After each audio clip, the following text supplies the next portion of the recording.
the left seemed real disappointed that the guy who attacked the Capitol Friday afternoon was a supporter of the Nation of Islam and Louis Farrakhan.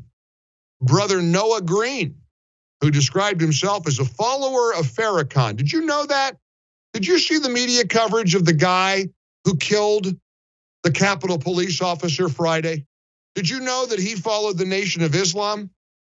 What I heard in the mainstream media all weekend long was he was mentally ill. He had gotten hit in the head by playing too much football. He was unraveling.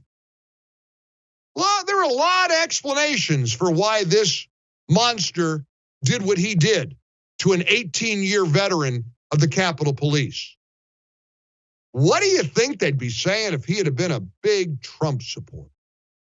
Oh, my gosh, that's all we'd be hearing. You think anybody's given any explanations for the 800 or so people who stormed the Capitol and the 200 of which turned violent? I think those are the numbers they estimate about the January 6th riot on the Capitol. You think there's any explanation about, well, maybe they're mentally ill, maybe there's something wrong with their meds, maybe they got hit in the head too many times? No. Those are just Republicans, because that's how Republicans roll. But a progressive Nation of Islam following black man named Noah Green, he got hit in the head too many times on the football field. That's why he did what he did. The media is so corrupt. My Lord, they're bad. I mean, and there were 3 major examples of that since we left each other on Friday. Since Friday's show, we saw the big pivot over the Nation of Islam follower who killed the Capitol police officer. We saw the lie about the Georgia voting law, the less restrictive voting law that the left and that the media has seized upon and is pretending is more restrictive. Now, it is more restrictive if you think showing you are who you say you are is restrictive when you vote. If you've got a problem with that, oh yeah, you got a problem with the new Georgia law that enforces and strengthens voter ID laws. You can't just mail in thousands of ballots from nowhere and expect those to be legitimate. You got to establish you are who you say you are. The vast majority of Americans approve voter ID laws.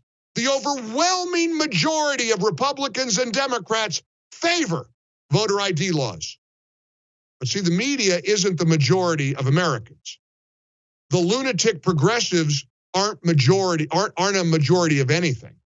So they're going to lie.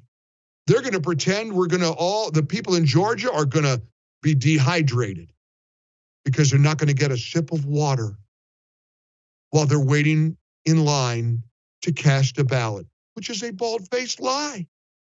You can get all the water you want, get all the food you want. They're lying. You can't represent a political interest and deliver food and beverage and other gifts. You can't hand out Domino pizza and say, hey, vote for Mike Gallagher for, county commissioner. They're liars. Now, you need to do what you need to do with your dollars. I don't advocate boycotts. I try to avoid that, and I'm not going to advocate one here. I simply believe that you need to make a personal decision. If you want to watch baseball, if you want to watch football, you want to fly Delta or drink Coke, it's up to you. You got to make personal decisions. You got to make a personal choice. That's it. And if you're on board with virtue signaling, which has thoroughly replaced baseball as America's national pastime, go for it. I'm not going to tell you how to spend your dollars. I'm very big about that. Have you noticed that? This is the theme. If you're a new listener to this show, and judging by some numbers we saw Friday afternoon, there's a whole lot of new listeners to this show. We are so proud of the numbers, of the success of the Mike Gallagher Show each and every day here in the ReliefFactor.com studios, and I'm grateful for your support. I'm grateful for you lifting this show up in many, many ways. Let me break it to you. This goes for vaccinations. This goes for COVID testing. This goes for the way you spend your dollars. I'm not going to tell you what choices you should make for yourself, but there's a lot of decisions you could be making these days. We want to welcome you in. We got a lot to cover today. Our number is 800-655-MIKE, 800-655-6453. Call, text, email us, mike@mikeonline.com. We got a lot of breaking news. We got a lot of video clips and audio clips to share with you. But as always, I want your voice front and center. The pundit that matters most to me is you. I want you to join us over this stunning disinformation, over this incredible weekend of lies and false narratives. Even the Atlanta Braves are slamming the Major League Baseball decision to punish African-American workers in the Atlanta area. Over $100 million in lost revenue, they say. Because MLB, they're woke. You think the MLB executives even read the Georgia election law?